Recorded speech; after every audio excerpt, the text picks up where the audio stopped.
In a world that's been overrun by snowflakes, humanity's last hope is a group of friends with a lot to say.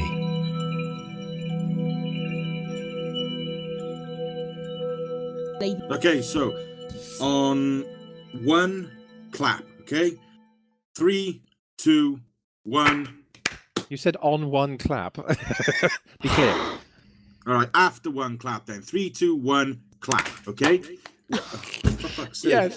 I didn't mean now! Okay. Oh. For Right, real this time. the actual one, okay? 3, Okay. 2, 1. Hi guys, and welcome to this week's Clecs podcast. I'm Charmed Dragons, and I'm taking the lead today, and we'll start introducing ourselves. Hi, I'm Cloudman, and that's all you really need to know. Well, I am Fear the Fox, and this is my house. And I'm Jay, and I'm currently playing Minecraft. And I'm Ptolemy, and I'm just along for the ride. Okay, so on to our first topic, which I decided to change after an incident recently. And the first one is how dangerous certain towns are suddenly becoming. Recently, we had an incident in the local town, which meant that there was a lot of delays with buses and cars because the roads were cordoned off by the police. I mean, what have you guys got to? What do you guys think of that? I mean, it's not exactly as if people can help it, apart from the ones who were actually causing the problems. But you know. At the end of the day, unfortunately, the world is getting to a point where everyone is depending on travel, like vehicle travel. So obviously, the more vehicles on the road, the more dangerous the roads are going to become anyway. Public transport isn't as reliable as it used to be. I don't think it's ever going to be as reliable as it ever was. But yeah, I mean, you know, unfortunately, when you've got higher traffic volumes, you're going to have problems. Well, that and when you've got idiot drivers who drive through barriers that are cordoned off for a reason and cause even more problems. I mean, I've got no idea what the cause of this problem was, but I imagine that if it needed to be cordoned off, it was probably quite bad. Well, they're not sure if it's murder or whether it was suicide, or they're not 100% sure, but there have been arrests made. And that's as much as I'm allowed to give out, because that's as much information that was on the Welsh News. Doesn't seem like a common occurrence, though, so I'm not sure what I can read into that. Well, yes, there is, because there was another incident in Cardiff where a guy drove through the barriers during the marathon. Oh, charming. Well, what really can you say to that? Because, unfortunately, stuff like this isn't new, but it does start to become a problem when you are just genuinely nervous about going out because stuff like this is happening. But again, what can you do about it? Well, that's the problem. It's making people afraid to go out and about. But the more people who ignore it and go out and about, the more people are going to realise that if you walk around and randomly attack people, you're not going to do anything apart from make yourself look a moron, really. I think I know this is taking it out of context, but if you take a hacker, for example, they usually say you can't stop a determined hacker, and well, what exactly can you do to protect yourself in that case when antivirus usually will stop that because they will be able to detect it. Well, wouldn't know personally, so that's it's not my call to make, I'm afraid. I use VPNs.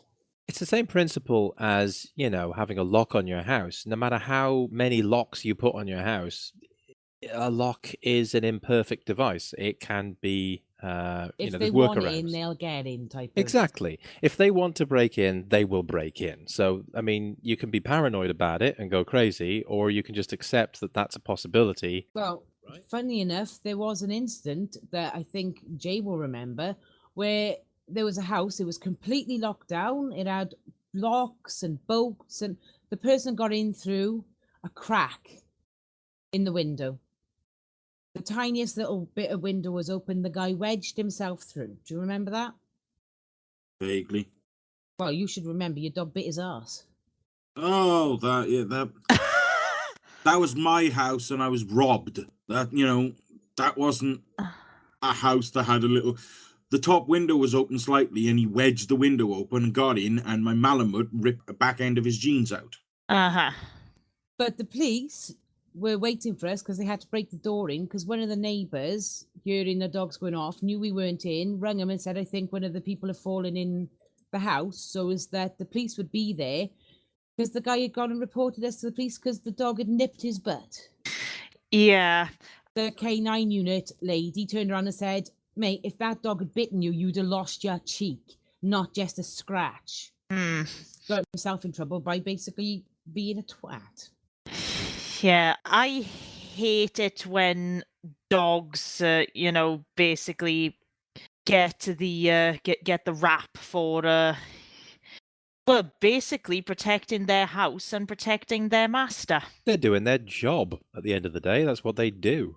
Yeah. Because the policewoman turned around and said, I don't have a dog and bark myself. My dog is there to protect my children and my house. And the guy's like, yeah, but it attacked me, blah, blah, blah. And she turned around and said, mate, if you got in my house, you'd have never got out again.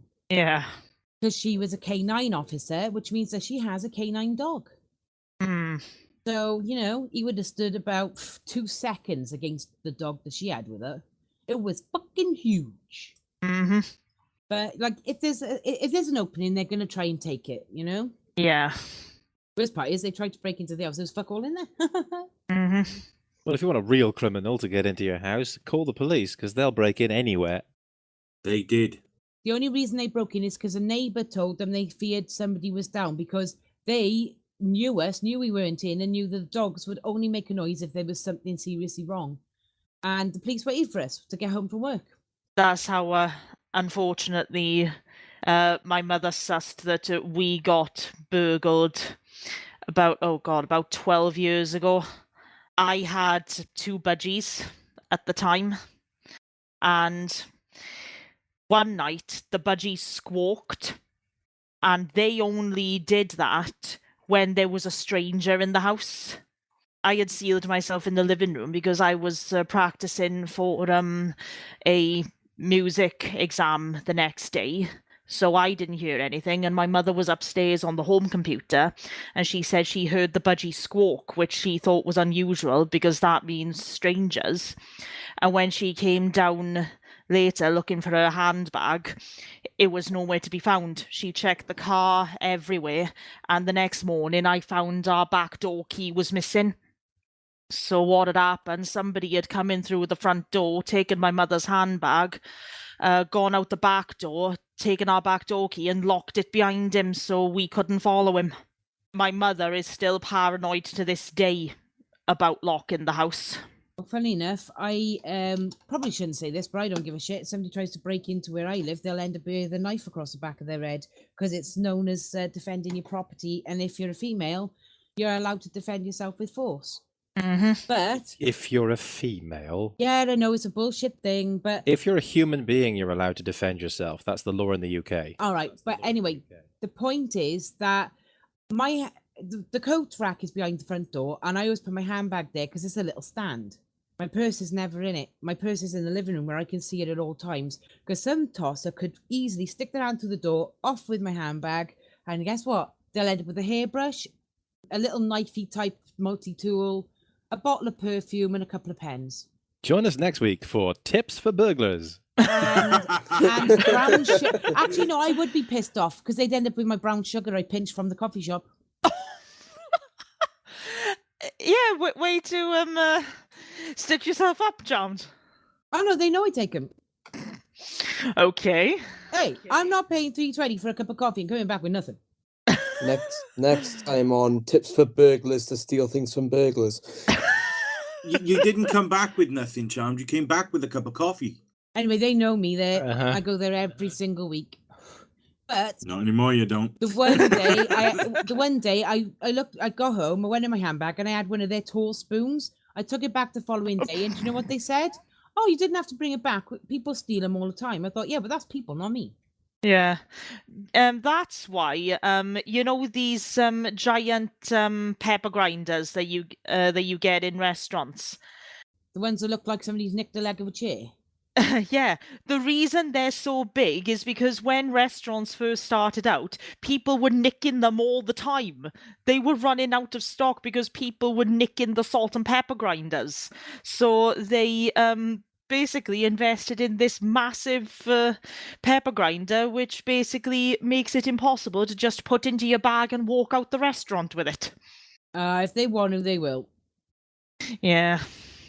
Well, to go on to the next one, which is again, it's leading on from this one, misuse of power. That's a bit deep. In what way? As in, Let's just right, kind of narrow this loads down. of different ones. In what context, champ? Any. Any context. Oh boy. Well, that's pretty open. Well, I have noticed that electricity is a bit pricey these days. That's power, isn't it? Fair enough. Lightning's a fucking waste. No, not really. Telling you, all that For voltage. instance, if you were to have like one of those things that captures electricity, you could use that without having to use the, sway-lack. Well, lightning rod. Yeah. Well, other than the fact you'd be risking electrocuted yourself, but I'll go and get the dustpan and brush. Swaylek are total wankers. Just putting that out there. We're going to get sued to bugger. Well, for instance, I had a manager where I used to work who deliberately made the lives of anybody who was, in her words, problematic, as in pregnant.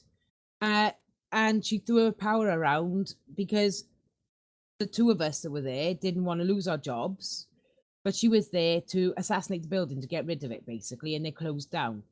But she had me scrub a floor with a nail brush at 5.5 months pregnant, putting me and my baby in danger because she didn't like the fact that I wouldn't resign. That, to me, is an abuse of power by some bitch who thinks she's better than everyone else because she was managerial my fat fucking ass.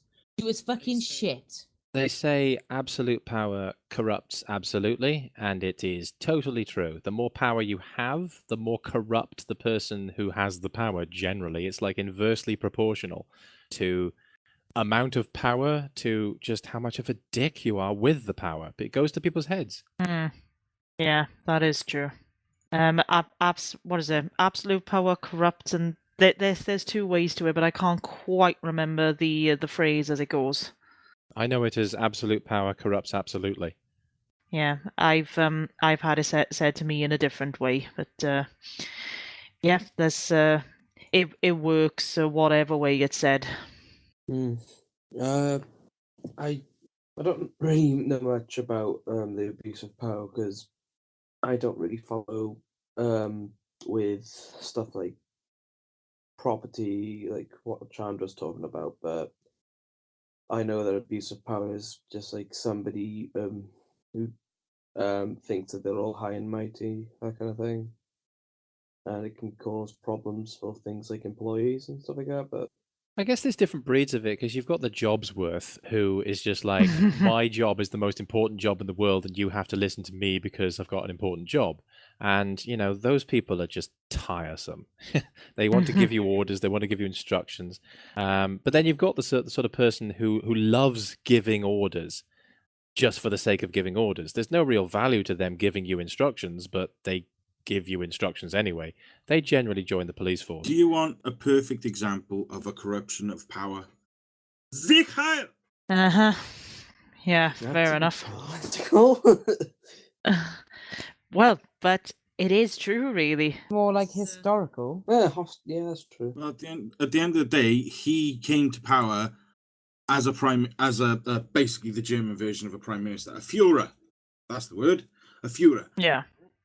What does he do with his power? I know. I'm gonna create genocide. I mean, yeah, the guy had the right idea. He just went a bit fucking over the top with it. Führer, a tyrannical leader. Yes.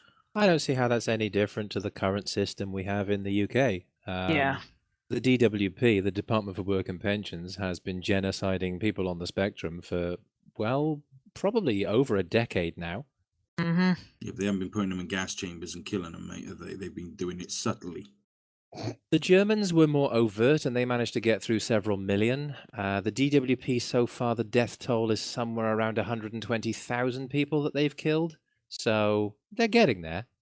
And unfortunately, has just reminded me really that the man who our condition is named after, Hans Asperger, during the Second World War, he was actually working with the Nazis to send people like us to the gas chambers. So the condition that is named after him, he was trying to get rid of us during the Second World War. Asperger. Yep. It's kind of evolved into Autism Speaks now, the charity that's supposed to be on our side, but has spent all of its money. It's it's one of the biggest charities for autism in the world.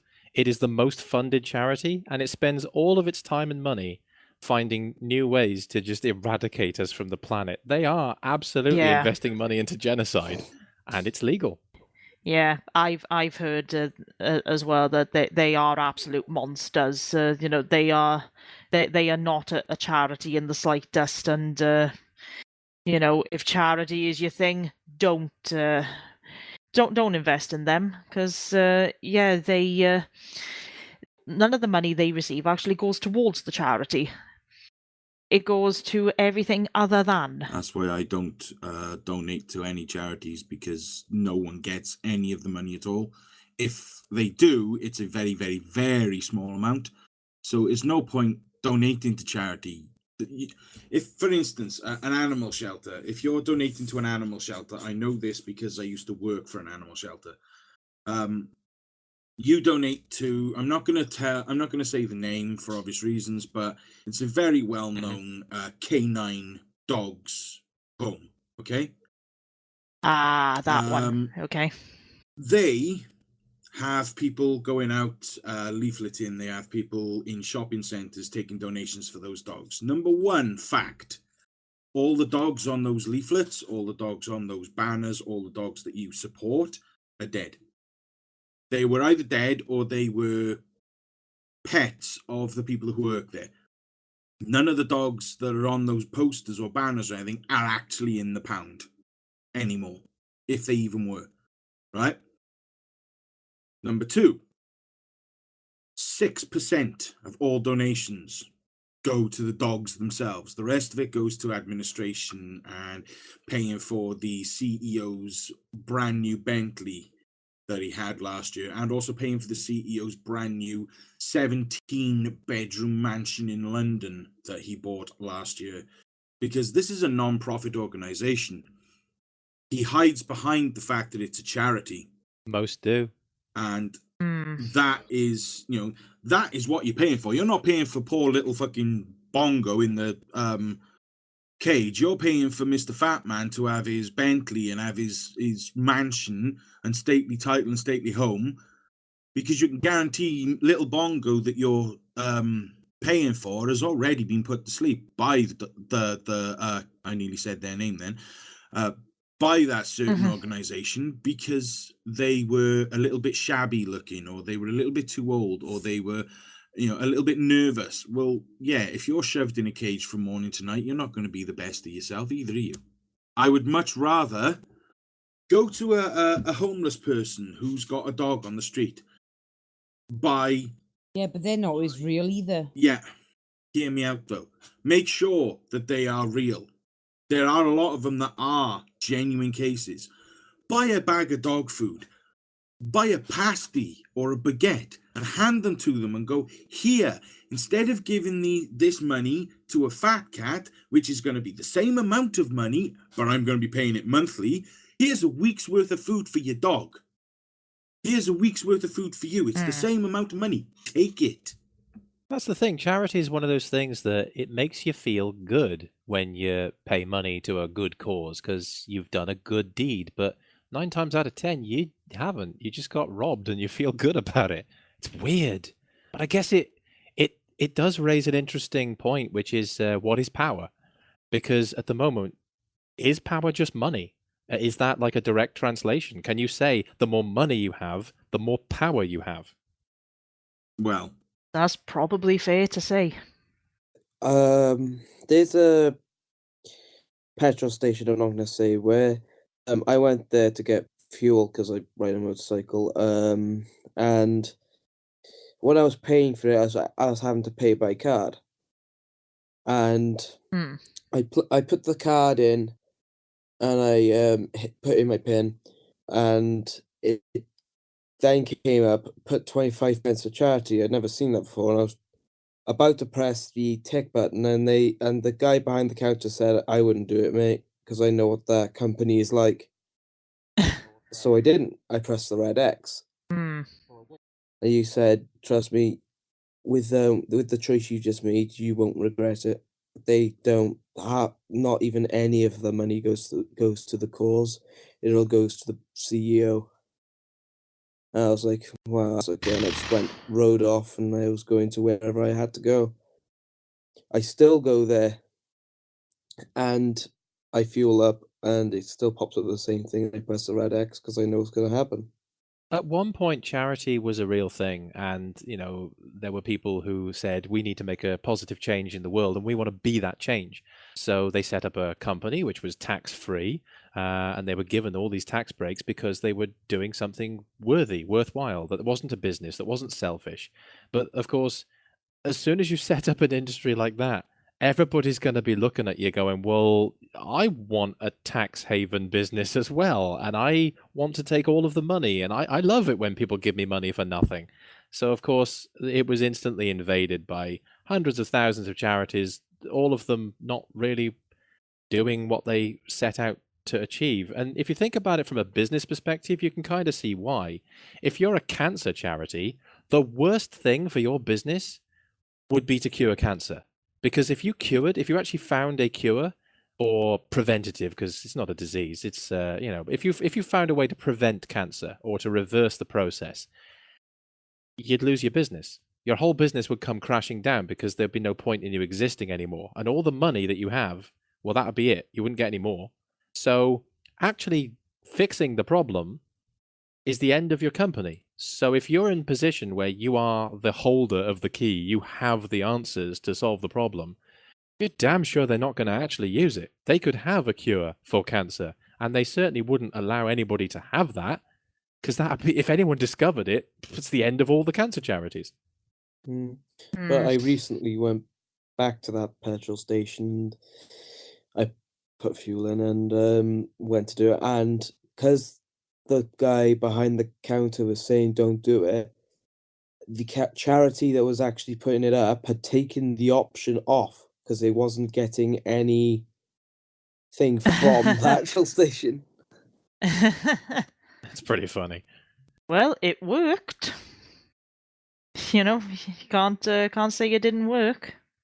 The next one is price rises on entertainment. For instance, Sky. My mum was paying, or is paying, £39 a month for Sky for a basic package that is advertised on the television for £24.99. Now, when she took it out, which was quite a few years ago, it's gone up in price by nearly £10 every year since she took it out. No, £6 every year since she took it out. Now, if you're already with that company, why should they up the prices all the time for you to sit there and watch something on the television? I guess because they can. Yeah, but now you can get things like Now TV, Roku, and you don't have to pay well, actually, you do have to pay a monthly subscription to Now TV, $7.99. And Netflix and Amazon. I have all three, but they still don't come to a full package with Sky. Exactly. So why is it that Sky is upping their prices, and there are other ones doing it as well, upping their prices every year for the people who are already pre-established with them? Sports. Yeah, but my mum doesn't have a sports package. The reason that Sky makes a lot of money is because they have exclusivity on a lot of programs. They've bought the programs, so they're no longer on terrestrial television not digital television, not satellite in anyone else's satellite. Basically, they own it and that's theirs. So they can then sell it back to you at a premium because you ain't getting it anywhere else. For example, things like Formula One and the football and all the major sports around the world. If you want footage from any of them, you're going to need to pay Sky because you're not going to get that anywhere else. There's possibilities that they do show some things on terrestrial TV, but it's few and far between. And if you're interested in that sort of thing, you're willing to pay a premium, and Sky is capitalizing on those people. Earlier, I bought myself a Roku box. I'm happy to say it. And I was also looking at, or I should say, my mum was actually looking at the Now TV stick. You hear that, potential thieves? She's got a Roku box. The guy, but the fucker's got to get past a really snappy French bulldog who. Now, Chomp, you've bought a Roku box. Do you know what I did when I wanted to get channels on my TV? Not a Roku box. It was a Roku streaming stick. It's a hell of a lot cheaper. Again, do you know what I did when I wanted to get like extra channels on my TV? Kick it. I bought a smart TV. I've got the tiniest little bit of fucking space, so I've got I like bought a 10-inch 75-inch smart TV, and it's in my bedroom. Yes, but I have the. It's not mine. It's my fiance's. It's a little 10-inch TV because I'm the only bugger that watches TV in the house. So what's the point in having a huge TV for fucking one person? Anyway, we asked about this Now TV stick. And he said you'd be better off with the Roku box, girls, because with the Now TV stick, you pay $29.99 for the stick, and then you pay £7 a day for the subscription. Ooh, I used to pay $9.99 a month. £7 a day. And to be honest with you, the only thing that's on Now TV that's not on any of the channels, which it will be soon because it's ended now, is Game of Moans. Well, Netflix has a lot of exclusivity deals as well. And Netflix is what is it? One subscription per month. I mean, I don't like the subscription model. Let me put that out there. But yeah, $9.99 a month, I think. $9.99 a month. Netflix for me is $14.99 a month, but that's because I share my Netflix with my family as well. You can get different packages, can't you? So that's $14.99. My Amazon Prime, which I highly advise because you get awesome postage and packaging deals and stuff. That is $9.99 a month, I want to say. And Now TV is $7.99 a month. That's what I'm paying. But, the guy talked us out of it because he said you'd be better off going with the one you pay now. You have to sign up to these things, but unless you want the Now TV on the Roku box, which I looked at earlier, you don't pay for anything. Like if you've got a Netflix account, which I have, or if you've got... I have, that you leech off of. Well, yes, but... Okay, well, I use yours. I got the YouTube on there because I got my own channel and everything. I don't... what's the point in me paying to watch something that... or paying for one of the packages I'm not going to be watching? I could get the ITV Hub, which I only watch ITV 3 and 4 because I'm an old bastard and I like the old programs. And most of the things I watch are either on Netflix, on YouTube, or on the basic TV, which the only reason we got the Roku box is because the aerial is as old as dust, and as soon as there's a spot of rain, it goes and you're watching pixels bouncing around the fucking screen. So I'll widen this out a little bit because we're focused on television as the only form of entertainment. Obviously, there are other things, music and games and books and all sorts of things. The Roku box has Spotify as well. So I don't watch TV. I don't have TV. I don't need TV. TV doesn't offer me anything. But I do a lot of gaming. And in terms of price hikes, yeah, gaming has seen a massive price hike. Back in the day, maybe 10 years ago, you're talking £35, £45 for a premium expensive game. That would be an expensive experience. On a console, £45. On the PC, £35. Because obviously you're getting a PC a lot more expensive, but the games are cheaper. Where console is cheap, but the games are more expensive. So you kind of figured that out. Now, it's like £60 for a premium experience on a console. Plus, you've got to pay for a secondary internet subscription, even though you pay your internet bill separately. You've got to pay the company, whether it's Sony or Microsoft. Or Nintendo now, because I think, don't they have a service for the Switch now as well? Yeah. So all these online services are popping up, and you're having to pay for all of these services. And then you buy a game at £60, and it's like, right, this game is just the basic bare bones starter pack edition of the game. If you actually want any content, microtransactions. And it's just, when you look at the actual full cost of some of these titles, it is insane how much they're charging. And it's not down to just inflation. Because I could get, you have to knock a couple of quid up here and there for inflation. It's the same with theatre and cinema as well. Oh God, especially nowadays in the big theatres and cinemas. Like there's a local cinema in the Rhondda, which I have been going to since I was a child, and I still go there every now and then because whilst I do enjoy going to the cinema, most of the time when the film I want to see is out, I just do not have the time to go and see it. So I usually have to end up going to the local cinema, which actually has a delayed showtime. They show it a little later than when it debuts. Mm-hmm. And this local cinema charges you only £6 for a regular ticket, and it's half that price for a concession. Whereas you go to Showcase in Nantgarw, and you're paying upwards of £12 a ticket.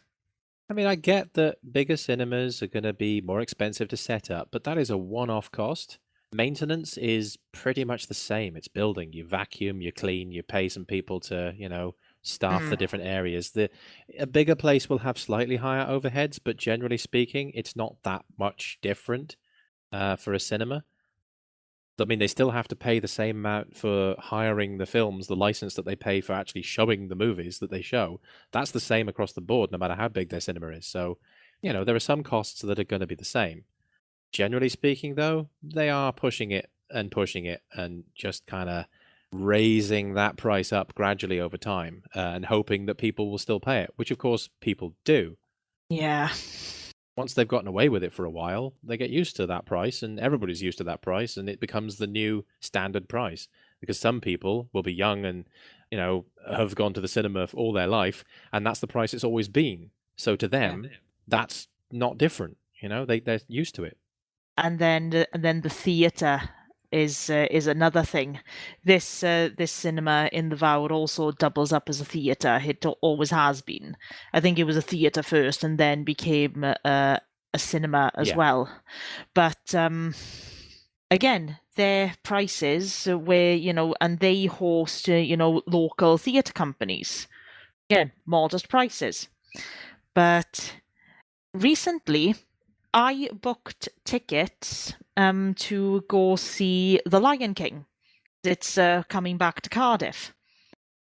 And there were no concessions on any of the tickets, not even for seniors. It was £95 a ticket, and that's in Cardiff. Cardiff is expensive. People have got this misnomer that Cardiff's cheap. It's not. Well, I know it's not cheap, but, £95 a ticket, I would expect more to pay that in London than I would in Cardiff. Mm. I don't go out that much, so I don't go to places like theatres or to things. I'll go out every now and then. Like, I'll go down to Cardiff or something if there's an event on that I like, but other than that, I don't really go out, so... Yeah.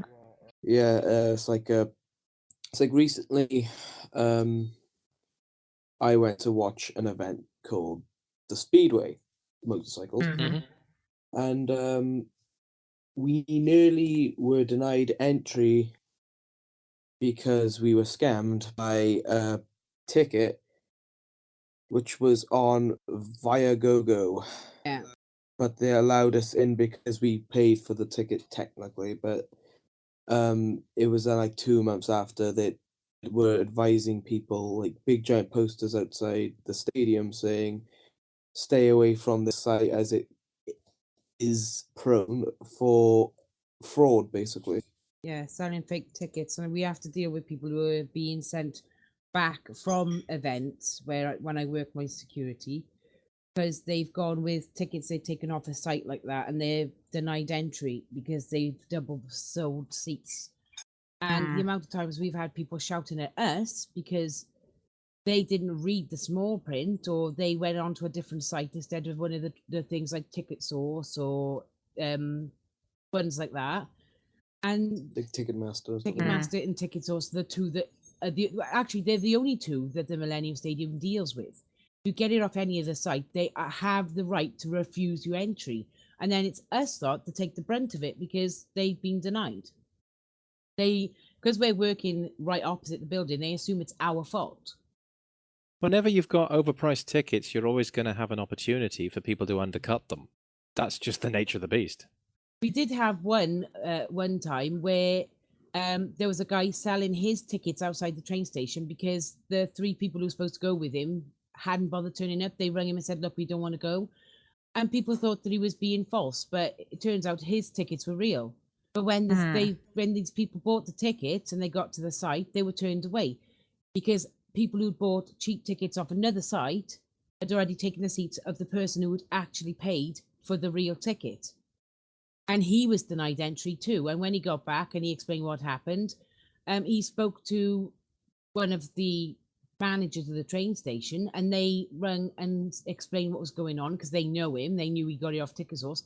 They approached the people in the seats and asked them where they got theirs. They said this ticket site that nobody'd ever heard of. They were asked to stand up because they'd taken other seats, and they said, "Well, why should we stand up? We paid as well," which was fair enough. But when they showed him the ticket, the guy who bought the false one snatched it out of the manager's hand and tore it up. He was removed then for defacing Ticket Source property. But they couldn't do anything about it because he had paid. He had the receipt, he had the ticket, everything. So the guy who was supposed to be there ended up being told he could stand and watch it on the steps. That's not right. Pleasant. I mean, he had the real ticket. The other guy should have stood on the steps if he was so desperate to watch the show. But we end up dealing with him all the time. It's messy. Like I said, whenever you've got tickets of that kind of price, people are going to be looking for a better deal because they want to experience it, but they can't necessarily afford it because they don't have the disposable income. But this is where I like things like Patreon and, pay what you like. Pay what you want, pay what you can, because you can still appreciate content, and as long as everybody's paying into the pot, well, not everybody has to pay the same amount into the pot in order for that thing to continue doing what it's doing. As long as it's making a reasonable income for what it actually needs to, for its outgoings, then it can continue doing what it's doing, and it appreciates every penny. Recently, you can't get past the front gates of that stadium anymore without the real tickets because they got armed officers there. Yeah. But the reason that we know what happened is because the guy was ranting about it outside where I was working, and he went off on one. He was telling everyone he could come across about this dodgy site. He told us what happened. He told us what was said. And like I said, the one guy who was dealing with him knew him. And we've been told that if we suspect that they have got false tickets, because sometimes other ones of us get sent to the venue, we've been told that if we suspect it's a false ticket, we have the right to hold them to the side until it's confirmed that it's not. But at the end of the day, we shouldn't have to do that. People shouldn't have to do that. If the price says it's £25 and it's the cheapest you can get, well, that's the cheapest you can get. If you find it on another site, it's fake. It's not real. You can't detain people. You don't have the authorization to detain people. You could report them. The point is that we've had to deal with so much crap because of things like that. But it's not our fault. Not your responsibility either. We've got nothing to do with the venue. You've also got a question that, like, sometimes you do feel sorry for these people, when they get done by buying these things, but at the end of the day, it's also their fault for not checking the source material. Well, another thing as well is I bought, and it was from Ticket Source, a John Barrowman concert ticket, and I lost it. I could have showed the receipt, but at the end of the day, it required me going to a place to print off the receipt, take it with me, and it was not really much point doing it because I searched and searched for the ticket. I still haven't found it. I got a feeling it accidentally got thrown away in the rubbish when I was tidying up. But I spoke to a friend who said, well, you should have come along because you could have just given them your email address, except that it was bought for me as a present and I put some money towards it. So I didn't pay the full amount. They could have denied me access because I hadn't paid the full amount. I only paid a part of it. That's pretty messy. That would be difficult to explain. Exactly, which is why I didn't bother. It would have been too confusing for everyone. So if I can think like that, more intelligent people can. And that's saying something, listeners. If Chance says she can think reasonably, then There's a high chance you'd be able to too. yeah. Sorry, Chance. No, it's fine. Should we? I think we've gleaned about as much as we can out of that one, really. Do you want to move on, Chant? The next one is why can't parents and adults control their children and stop them getting up to no good, where they end up in things like getting injured or killed or doing something dangerous that endangers other Haven't people? we had this question on a previous podcast? No, this is different because quite recently we had a bunch of teenagers who set fire to the local telephone mast in our town. And now people are having to get SIM cards temporarily until it's fixed. And they don't know when it's going to be fixed because the selfish little fuckers damaged it because they're like, yeah, we can do what we want. Our mum won't tell us off. Our dad won't tell us off. They're not allowed to hit us because if we get if they hit us, they're in more trouble than we are. A friend of mine put a post. Actually, Jay, it was you. Put down a post on Facebook.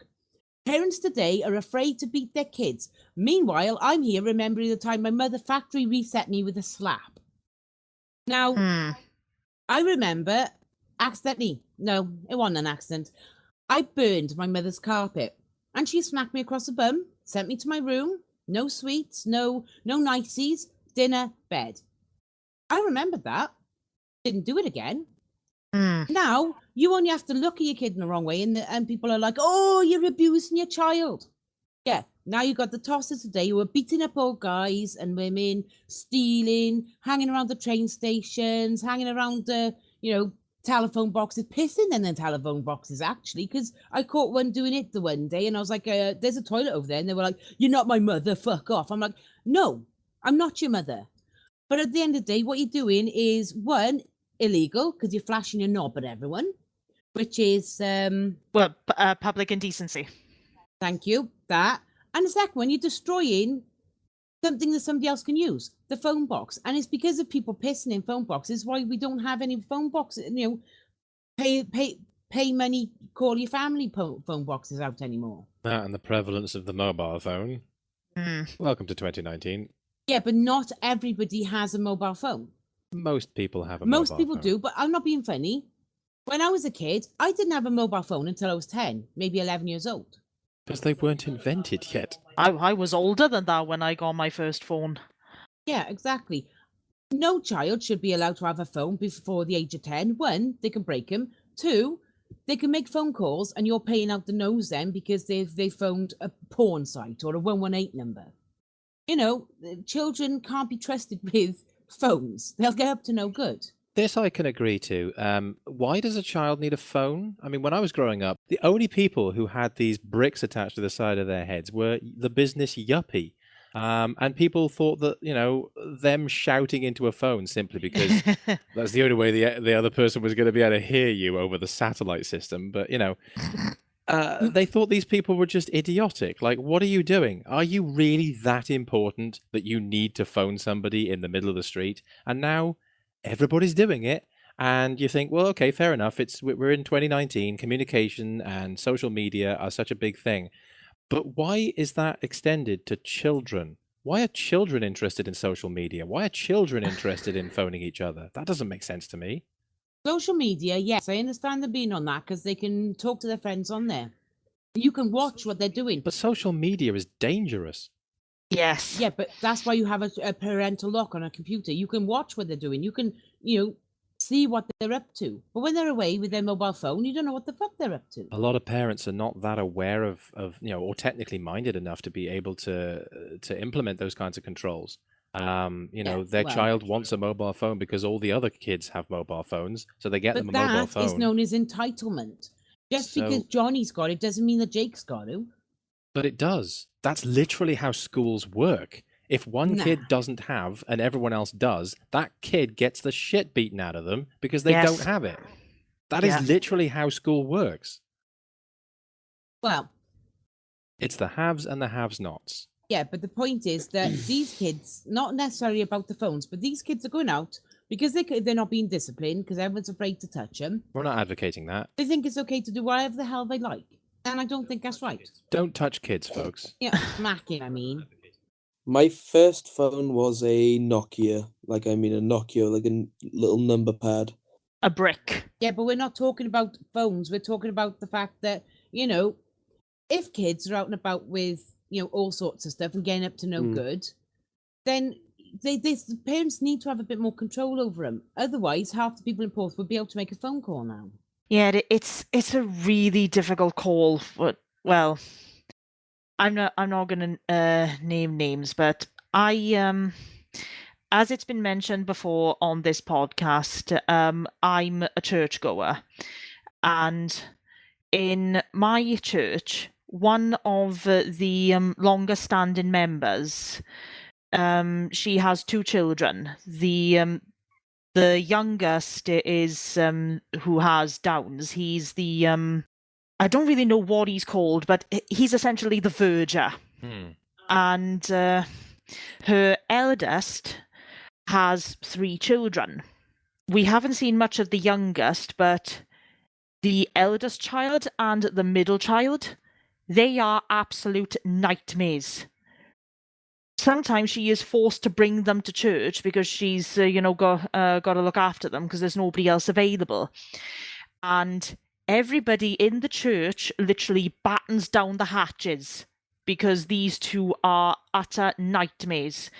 I remember one of them going up to the verger during the service where he was doing part of his duties and he was bowing towards the altar, and one of them ran up to him mid-bow and shoved him hard in the backside. He could have face-planted the floor. And she, as their grandmother, is not disciplining them. And from what I've been told, she doesn't want to discipline them because she feels it's not her place to, because they're not her children. They're only her grandchildren. Doesn't matter. She should discipline them because if they're not getting it from their mother, they need it from someone. That's the result, isn't it? I mean, what you're seeing there is the result of no discipline. The children will test you. That's what children do. They will test you. They want to know where their boundaries are. And if you show them the boundaries and you say, this is the limit, this is the line, you don't cross this line, and they will respect that line and they will fear that line. And, that is a positive reinforcement to say, okay, this is how people are supposed to behave. Kids don't know how to behave. So they're testing the waters. They're trying to figure out how to behave. If you just let them do whatever they want to do, then you're going to be setting a boundary line that is so far across everybody else's line, the next generation is the lines to just adopt to them. That's the problem. They're going to grow up and not see a line. They don't understand that there is a line. So they can't then teach that to the next generation. And I think it starts with the parents, but it continues into schools. I heard that school teachers can no longer raise their voice to children because it's considered abusive. Yep. Are you School serious? teachers also aren't allowed to force the children to learn what they don't want to learn. So in other words, if the kids say, no, teacher, I'm not listening to you, I don't have to, the teacher's got to respect that and just teach the rest of the class. Or actually what they're on about implementing now is instead of teaching the rest of the class, if one child plays up and says, look, I don't want to learn and you can't force me, all the children go without learning that day. Oh, goody. So we're going to have a bunch of thick Johnnies. What's that? It's a number 2. Oh, do you spell that? Yeah. Marvelous. Another thing as well is that it was another post I saw, which I thought was quite funny. It's sort of relevant to it, is that it's a jokey one. A man followed a young girl into the Asda's toilets in London, saying he identified as a woman. The man's teeth were knocked out by the girl's father, who said he identifies as the tooth fairy. Yeah. Because that's another thing as well. Some of the people who say, oh, you identify as a girl, they haven't had any discipline. They don't understand what the difference between a boy and a girl lately, because they're allowed to do whatever they want. So I have actually seen this myself. There was public toilets. They were outside where I was working. A guy went into the ladies' toilets because, I want to be a transgender. He wasn't, but he wanted to be. He went in there. And a mother went nuts because it's a ladies' toilets and he still has all the man parts. Fair enough. Mm-hmm. And then it turned out from something, and like, this is only hearsay now, but I'm going to put it out there. Somebody who knows this guy and whatever said he doesn't identify. He's married. He's got children, but he likes to watch women changing because in his mind, he thinks he's a woman. Well, if he thinks he's a woman, why is he married with children? He obviously feels like a man because he's done the man things. But he feels in his head like he's a woman. That doesn't make sense. I identify as a rainbow farting unicorn from space. And we believe that. And you are entitled to that, apparently. Oh, yeah. Always. But this thing of not disciplining children lately, it's bullshit. I'm sorry, it really is. I was told right from wrong, and I now know what I can and can't do. I can't go up to, say, Billy and go with a knife. You're dead. You can't tell me off because you know. If I was little, I mean, not now. I mean, I'd be arrested now. But if I was little and I'd done it, I could have turned around and said, "You can't tell me off because you're not allowed to smack me." Fuck off. I identify as a green bin.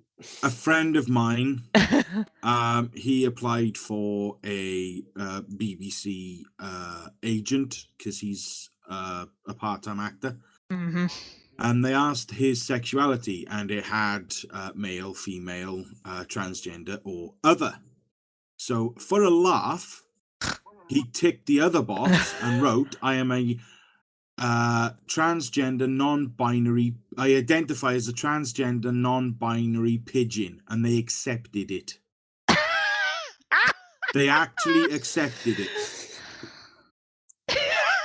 I mean, I feel like this is a whole different issue to the complexities and the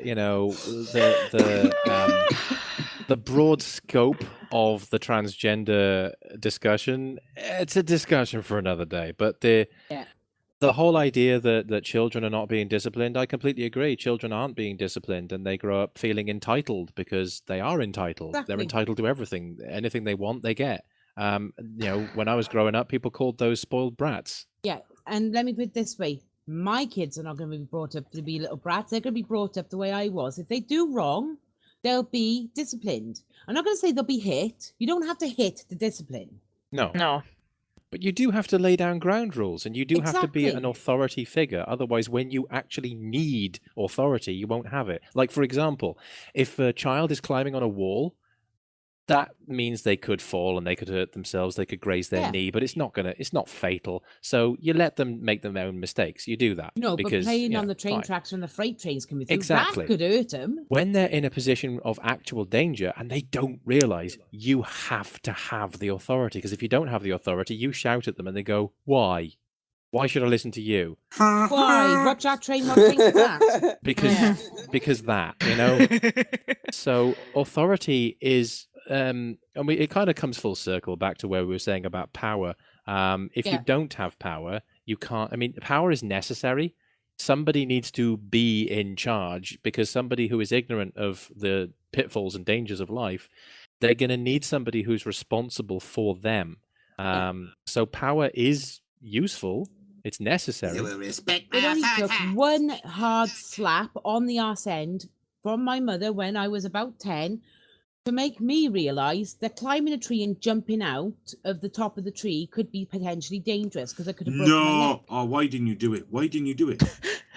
she hasn't had to say or do anything. If I've done wrong and she gives me the look, I'm fucking running for it. Trust me.